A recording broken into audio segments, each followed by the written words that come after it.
Don't miss the draft Thursday night from Barclays in Brooklyn. Oklahoma State's Cade Cunningham looks to be number one. After that, there are a lot of questions that will all be answered at 8 Eastern on ABC, ESPN, ESPN Radio, and on the ESPN app. And with that, we welcome you back to another hour of Get Up. Delighted to have you with us here from the Seaport District in New York City, brought to you by Chase. I am Greeny. We are busy. It's a huge day in the NFL, so let's get right to it. Starting hour number 2, it's time to get up with Aaron. Makes his way to Green Bay on decision day. You need to know everything, so we've got Shefty for you live right off the top. Then, another quarterback with plenty to prove begins chapter number 2. Can he make the Colts champions in season number 1?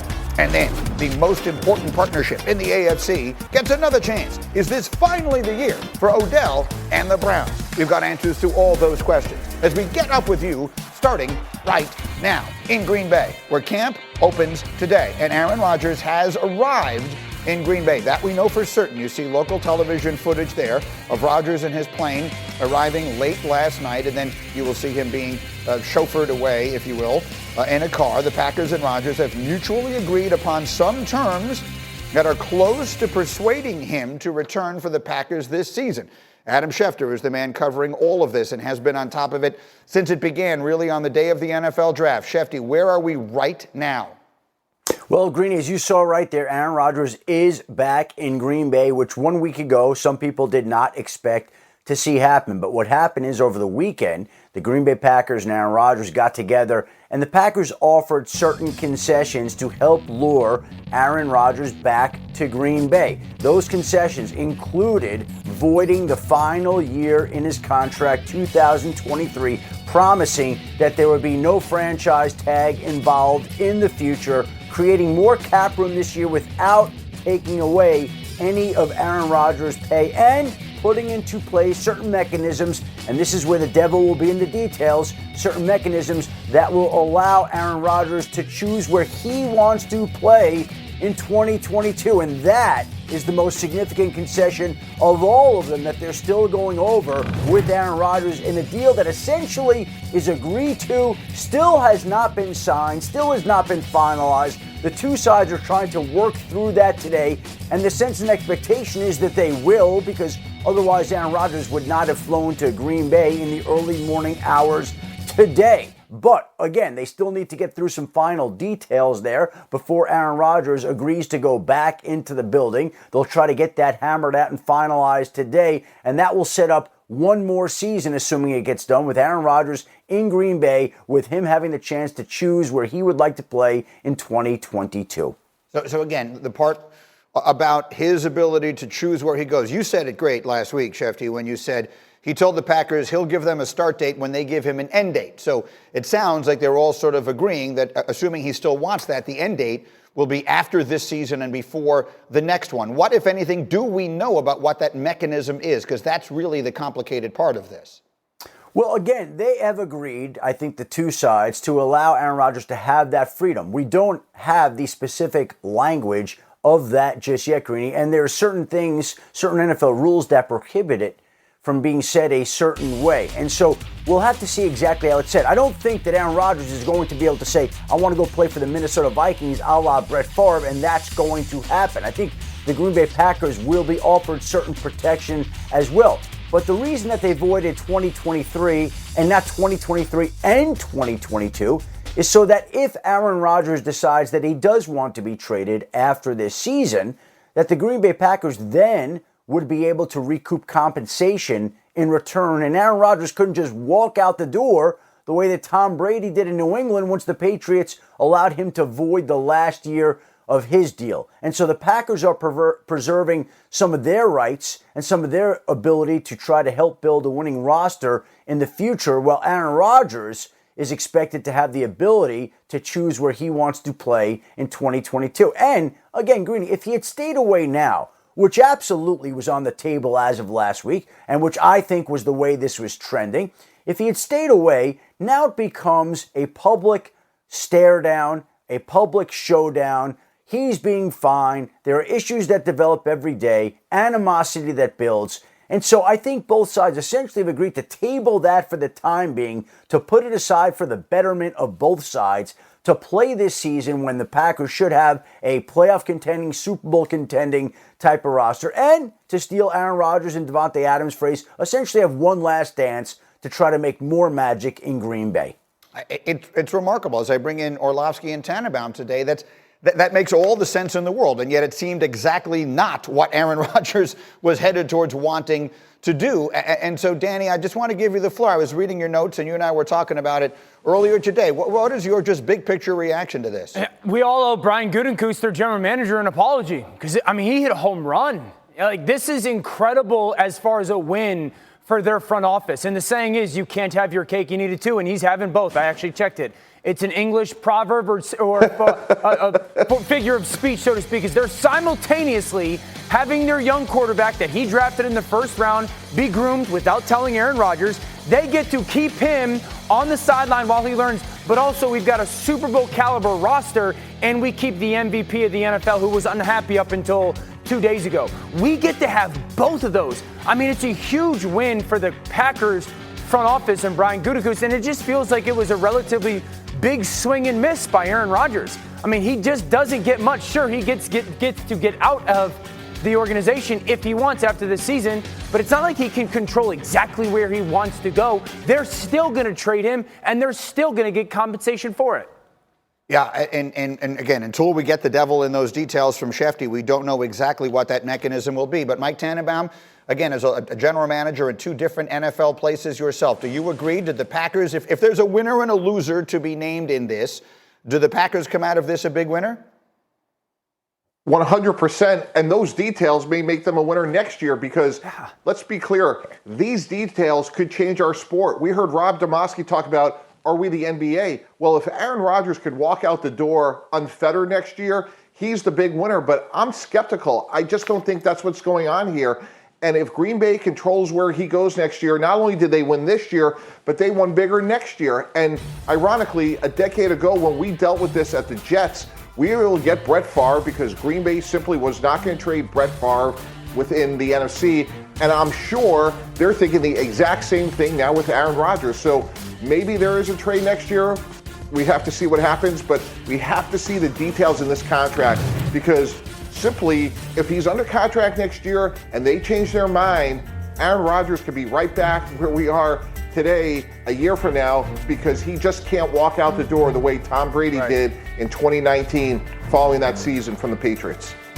All right, so Rob Demoski, who was our Packers reporter, was on with us about a half hour ago, for those of you just joining us here, and said that there is a team meeting at noon Central Time, so that's 1 o'clock Eastern Time. So as we speak, that's about 4 hours away. We don't know yet with whether or not Rodgers will be there. That obviously will be an enormous signal as to where this thing is going. In the meantime, this is a football story. It's about a lot more things than football. But assuming this does mean he's playing for the team this year, the Tampa Bay Buccaneers, the team that beat them in the NFC Championship game last year, are considered to be the favorites in the NFC. Let's talk about what this means for the power structure in that conference. Mike T., I will start with you. With the assumption that Rodgers now is going to be playing for the Packers for this last dance, what team, in your opinion, is the biggest threat to Tampa Bay in the NFC right now? The Dallas Cowboys. I've been in this situation before. When a player has 1 foot out the door, he's not going to be the same guy.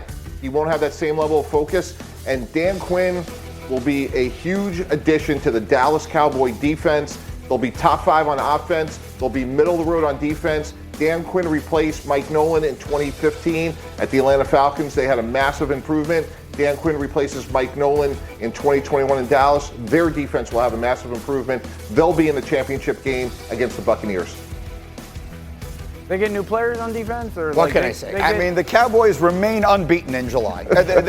Every year in July, they're just this good. Let me come to Danny next. Dan, what team is the biggest threat to the Buccaneers in the NFC? Yeah, first of all, they better be top 5 on offense. They got a lot of money invested. Stop talking to me about their defense. I've been saying the Washington football team. I think if that we go forward and we write the headline of who might knock them off, it will read the Washington football team giantly turn back the hands of time, and their front four dominates Tampa's offense. And I think that's the only way to beat Tampa. I think this defense will be the best defense in football. It's the best defensive line in football. William Jackson, the addition at corner, is huge. Davis, the draft pick out of Kentucky, should be a really good player. And their offense could be the fastest offense in football. Fitzy's going to play good. Their offensive line is better than people think. One team that could go knock off Tampa, or the most equipped to do it, is Washington. I agree. And yesterday at this time, that would have been my pick.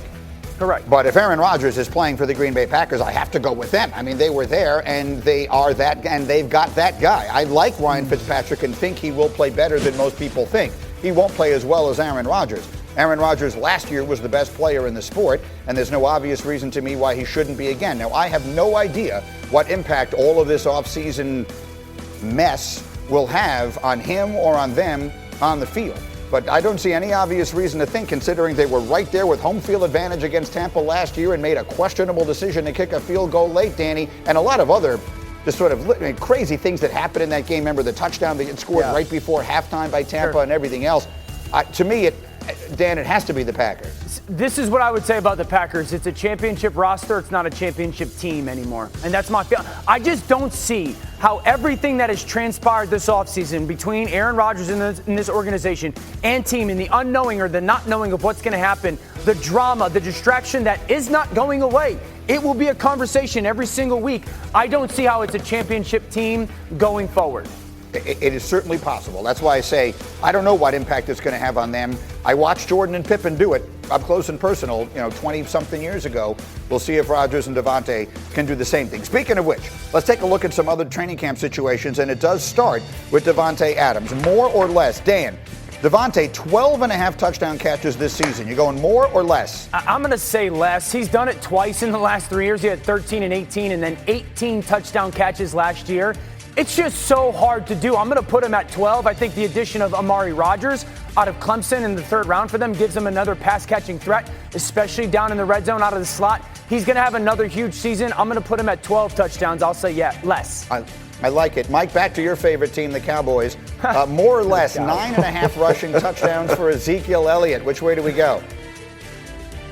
Well, after that bold prediction, of course it has to be more for a couple of reasons.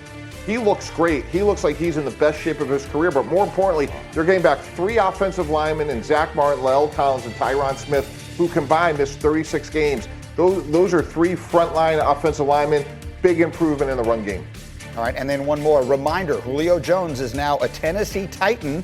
So, Dan, more or less, 6.5 touchdown catches for Julio. Yeah, I'm going with less. He's done that once. He's had more than 6.5 touchdowns in a season once in the last 5 seasons. He is still going to be an incredibly impactful player for their offense, but A.J. Brown is their guy. I would put Julio Jones right around 5 or 6 touchdown catches this year. That will be a tremendous impact, but A.J. Brown's their guy, and he hasn't done it in 5 years. I'll say less. I'm with that on 100%. Meanwhile, speaking of receivers, we have another one to get to as we continue. Odell Beckham said words all Browns fans want to hear. Just win, baby.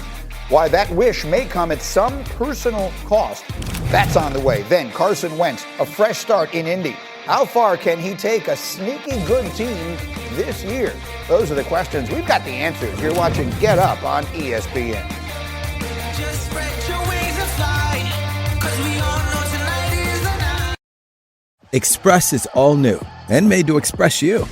From the stretchiest jeans in the game to confidence-boosting suits that feel like sweats, discover new arrivals at Express. Shop at express.com or in stores. We are back on Get Up and back with Adam Schefter. Shefty, let's run the hurry up through a bunch of other NFL stories, beginning with Michael Thomas. Well, the Saints officially placed Michael Thomas, the wide receiver, on the PUP list, physically unable to perform list to open training camp. Obviously still recovering from the surgery he had in June on that ankle. Expect to miss some time. Obviously could not take part in training camp. We'll see how long it takes Thomas to get back, but the sense is he's going to miss at least the early portion of this upcoming season. And the Washington football team took care of one of its own yesterday. Jonathan Allen, one of the outstanding young defensive linemen in the game, gets a 4-year, $72 million extension.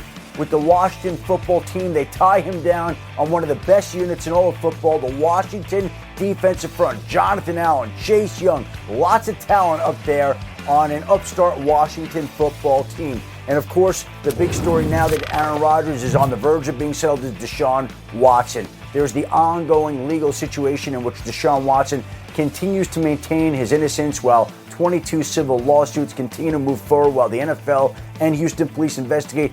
Houston is willing to listen to other teams' offers for Deshaun Watson, but other teams have not yet made the types of offers because Houston really isn't engaging in active trade talks to get something done, in part because there are so many legal questions here. Really a messy situation in a lot of different ways that doesn't have an obvious outcome.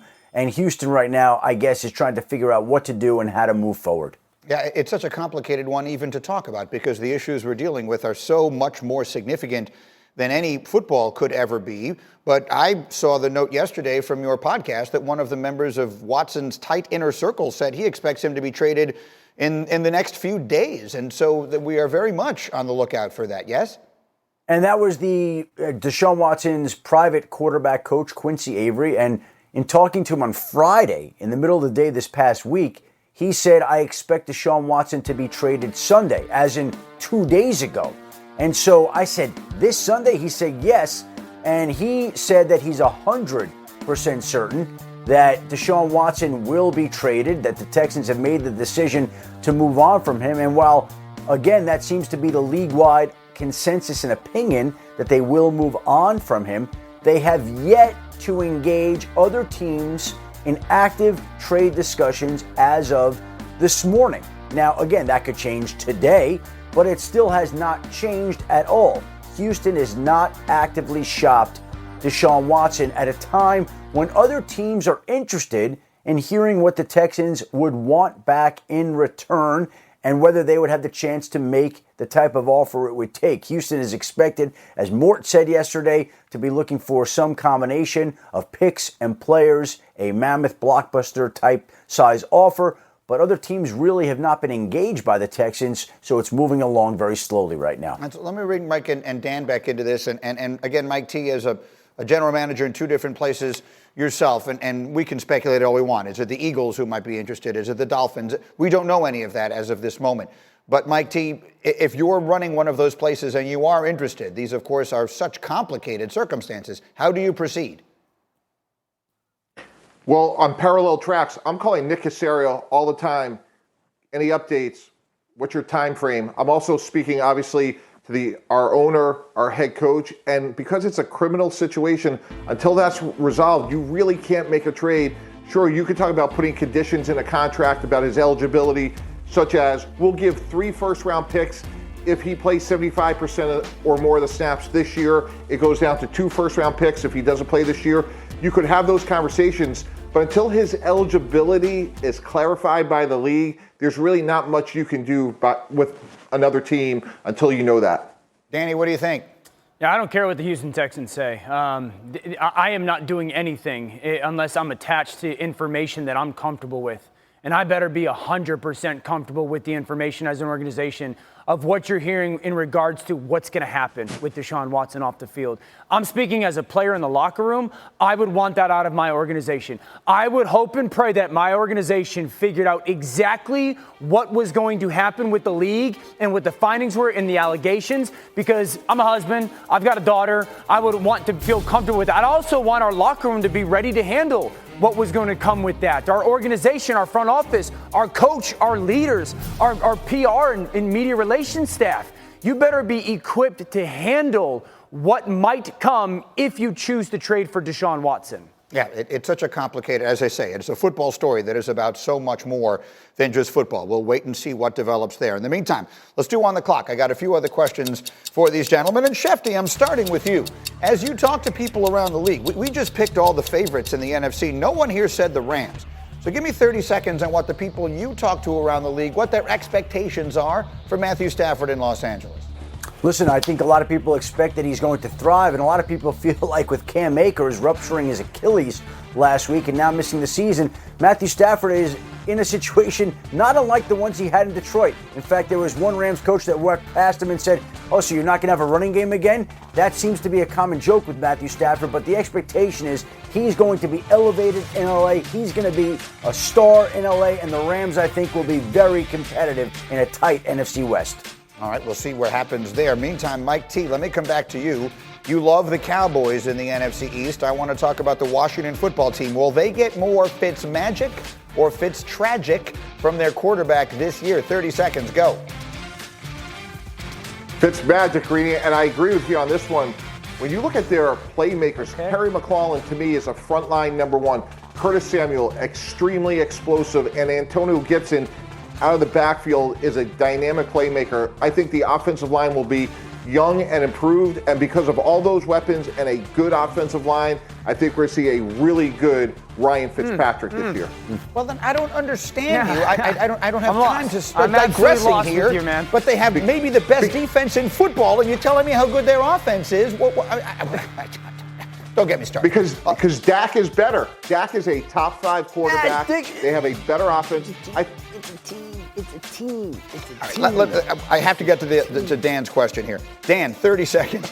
How far will Carson Wentz take the Colts this season? 30 seconds, go. Yeah, division winners and winning a playoff football game. 2 reasons why: competency and confidence. I think this is a competent organization, and he is going to gain his confidence back. This team, roster-wise, offensively, looks a lot like the 2017 Philadelphia Eagles. Dominant offensive line, no superstar, but a bunch of really good pieces. And I'll use a baseball analogy. He doesn't have to go up there and try to hit home runs every at bat like he did last year. There's plenty of good batters around him. Just hit a bunch of singles, and you'll get a ton of RBIs.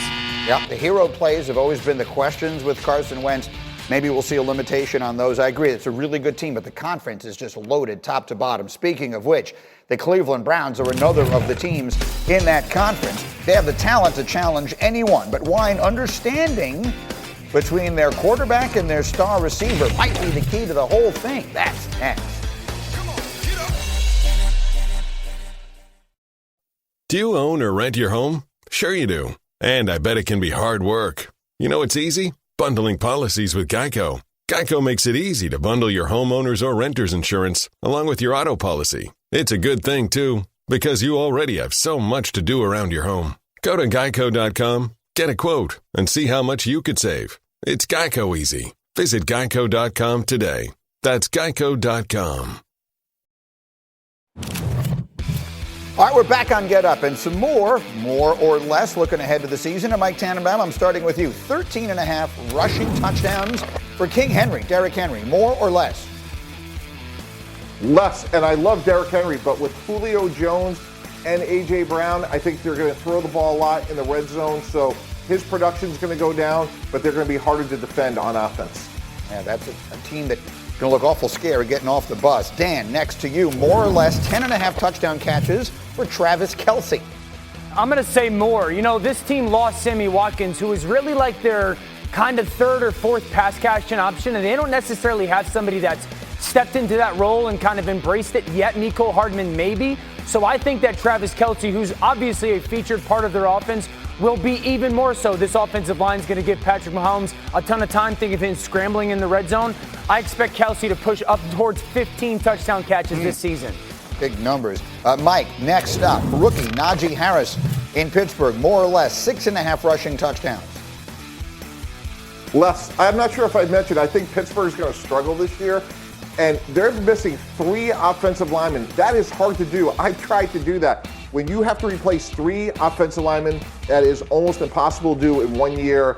With an aging Ben Roethlisberger, he's going to see a lot of 8-man spacing in the run game. I like Najee Harris, but not this year in terms of a lot of production. Okay, we'll see. And then finally, Dan, more or less 5.5 touchdown catches for Odell Beckham Jr.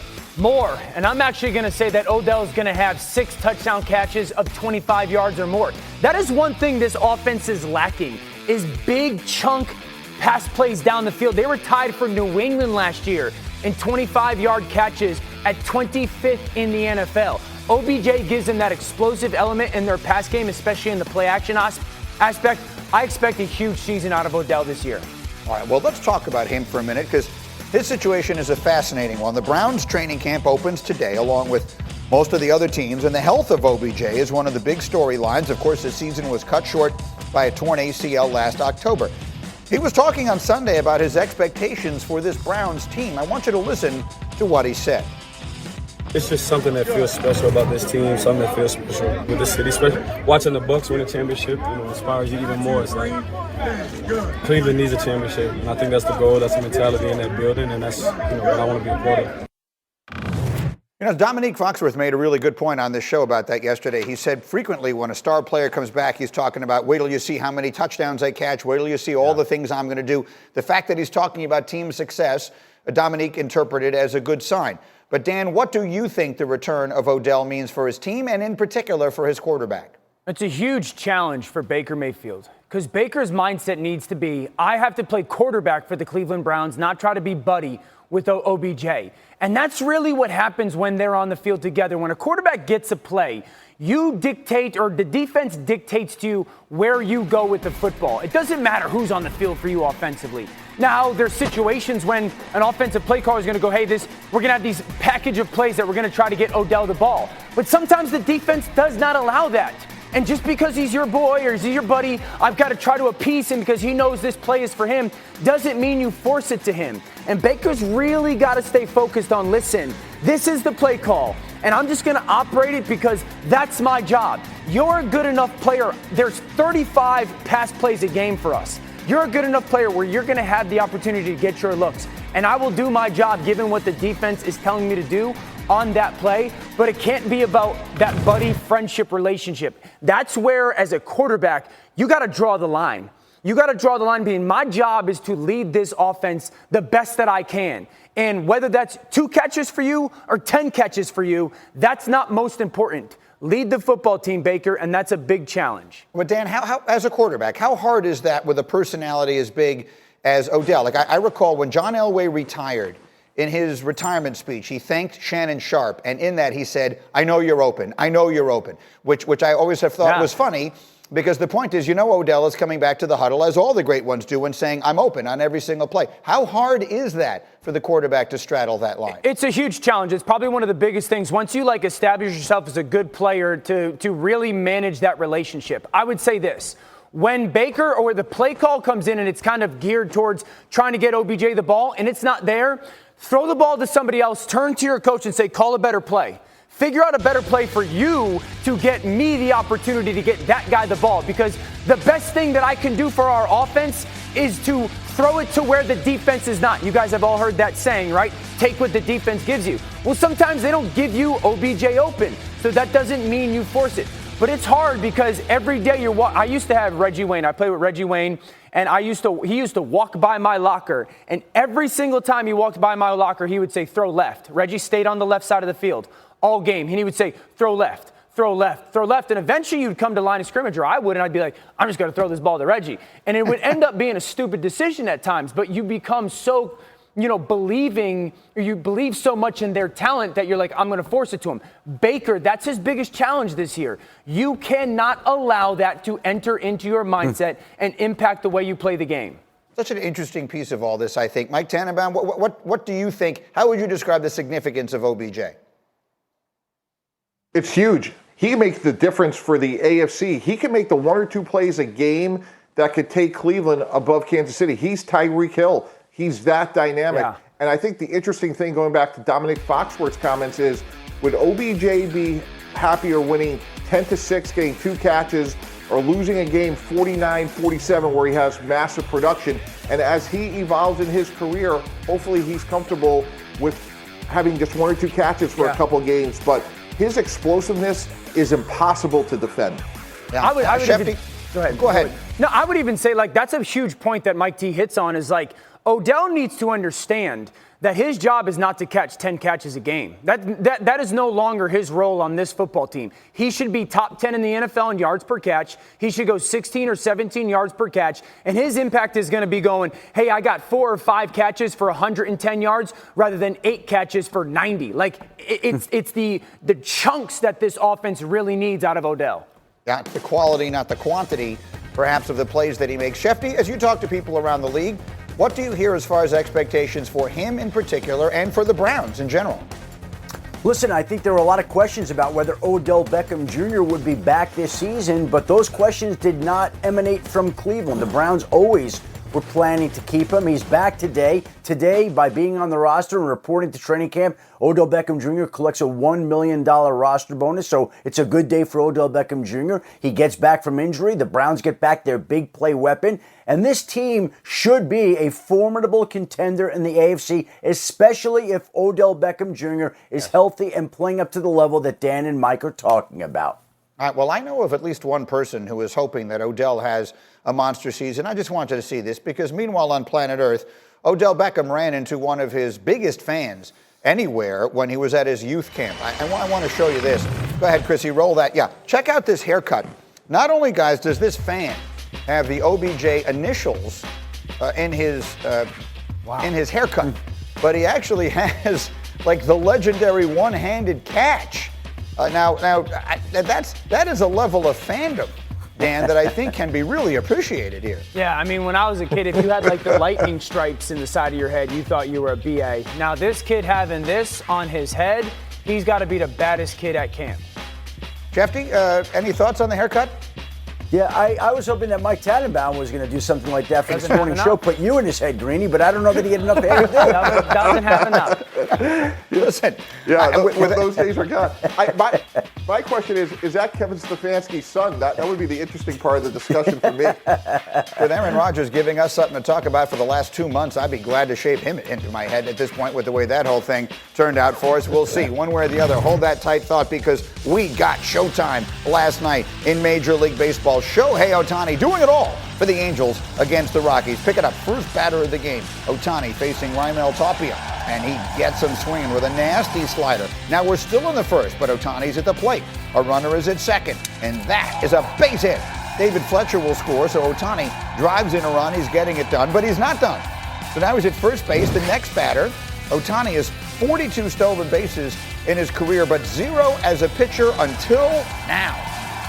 Swiping second, he's making an impact in every conceivable way. And then 2 pitches later, Jared Walsh.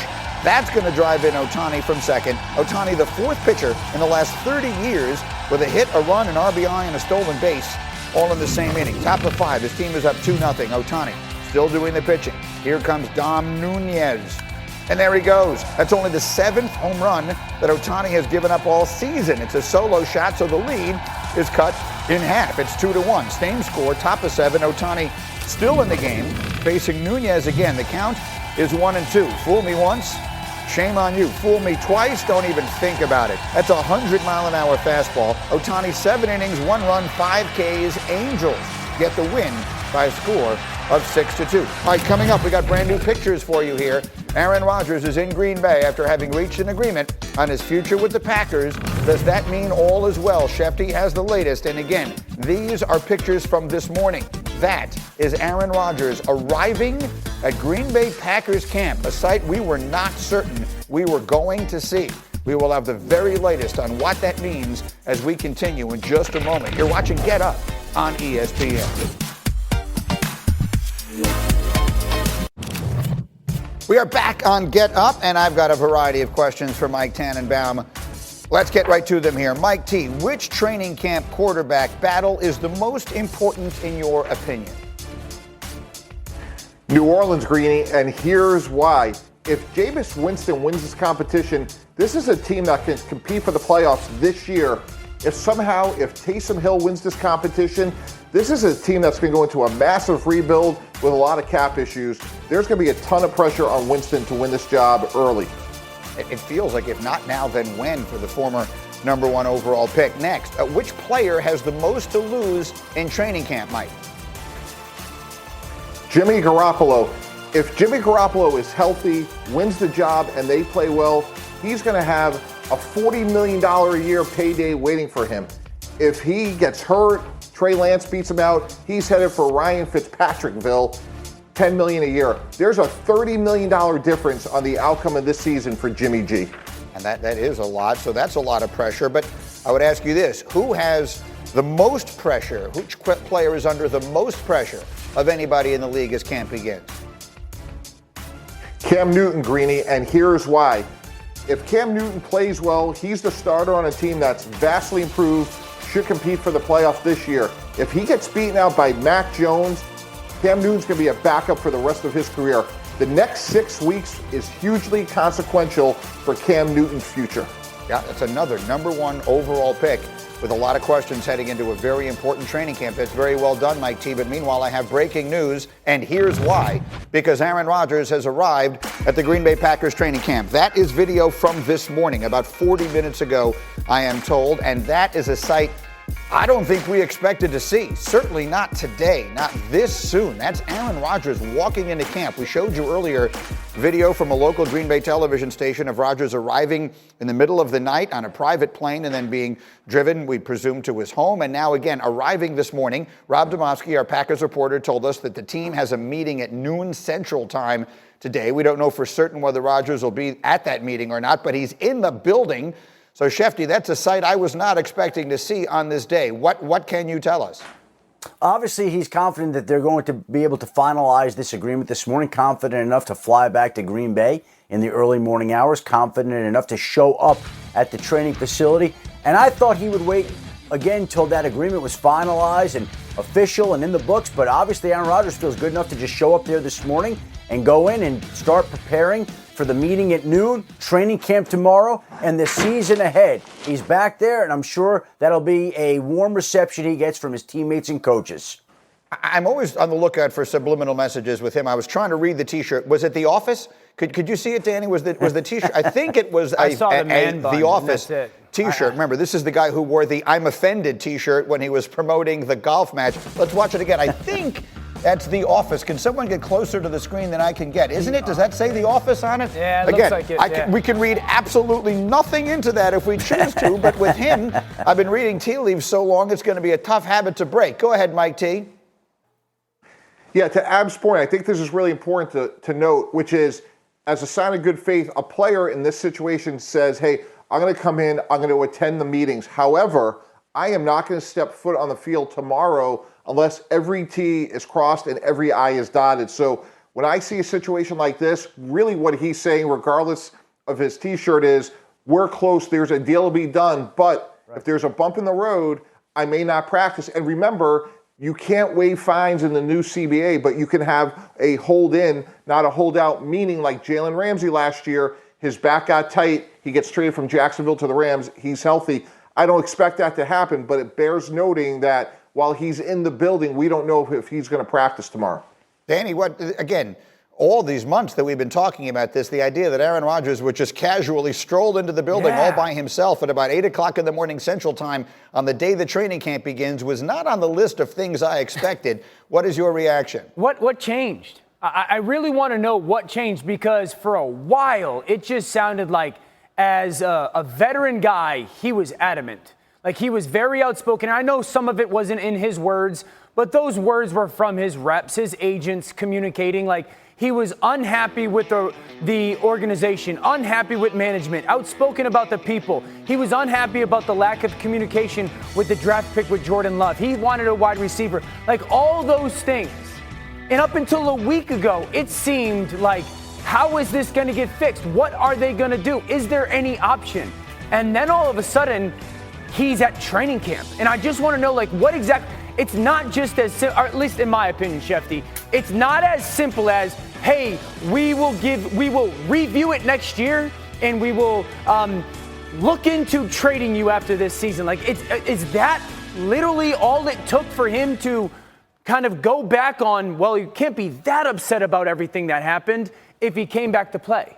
Go ahead, Shefty. Well, Dan, if he holds out and doesn't show up to training camp, which initially was the plan, and he doesn't show up there, does this unfold in a smooth and orderly fashion?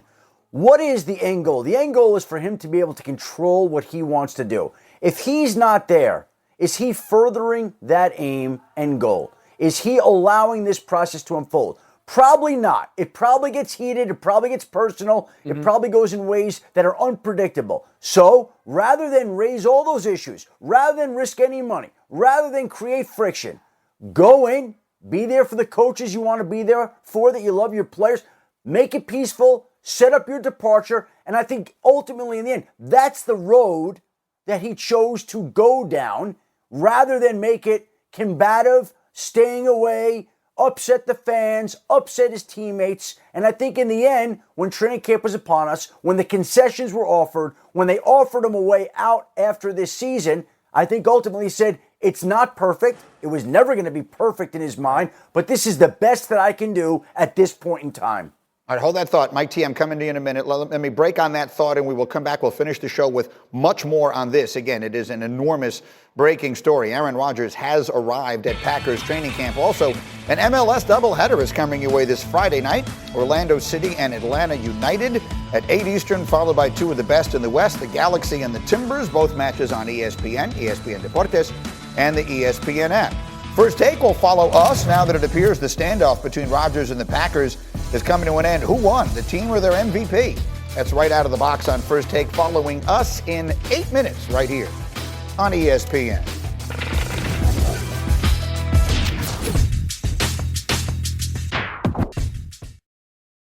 Hey, this is Adrian Wojnarowski. Check out my podcast, The Woj Pod, with insight and analysis on the top stories in the NBA. Adrian Wojnarowski, our insider extraordinaire. Reaction to breaking news. This is the latest Woj bomb.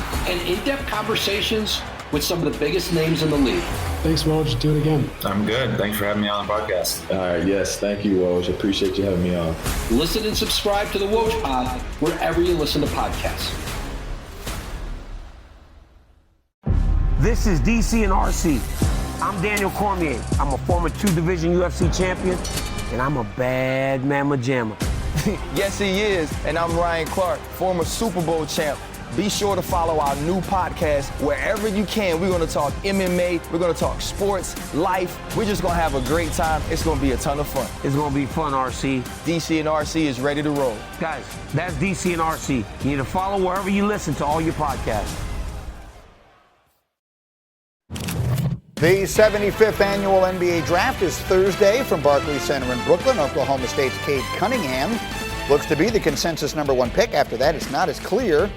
You see it all come together. 8 Eastern on ABC, ESPN, ESPN Radio, and on the ESPN app. And once more, our breaking news this morning. This video from just about a half hour ago, Green Bay, Wisconsin. That is Aaron Rodgers walking into the facility. Again, it's 25 minutes ago. Arriving at the team facility. For those of us who are paying close attention to everything that he wears, because he's used his clothing to make a lot of subliminal messages, that is Kevin from The Office spilling chili. That's the t-shirt that he chose to wear today. It's not obvious if there's any message in that or not, but at this point I wouldn't put it past him. Dan Orlovsky running over to do First Take. They're 2.5 minutes away. Again, Shefty, what can you tell us? That many will look at this and say, well, he's there. It must mean they have an agreement and that it is done and that it is signed. What do we know?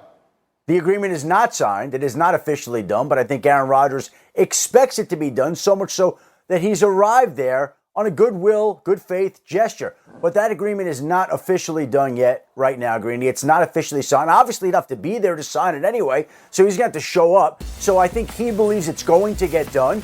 And again, if it's not done, then he just won't practice tomorrow. But I think the sense and belief is it will get done. He is there. He did fly in. So every single sign points to that agreement getting done. But as of this moment, it is not officially agreed to nor signed. Am I the only one who's just fixated on the ponytail and the sunglasses and the T-shirt? And I'm just trying to get a signal anywhere I can from anything.